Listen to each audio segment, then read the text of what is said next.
早晨啦，咁多位街坊，珠海嘅天氣就好似女人咁變化無常，琴日仲凍到鬼咁，今日又熱到撲街。今日點咗份全日餐，買相都幾好，30蚊可以食3餐，仲係幾抵下嘅。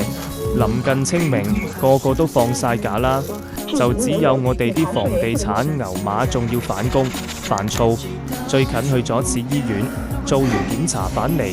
日日都發冷，搞到20幾度嘅天氣，喺辦公室都凍到鬼咁，已經形成咗一日唔飲咖啡就頂唔落去啦。常例一日一杯咖啡，一杯保溫茶，一杯溫水，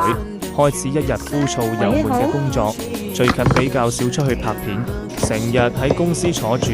條腰夜晚痛到瞓唔着，食個飯繼續返去做牛馬。最近唔食得辣，食咩都覺得食之無味，日日 OT 人都就嚟癲，仲慘過鄉下啲牛馬。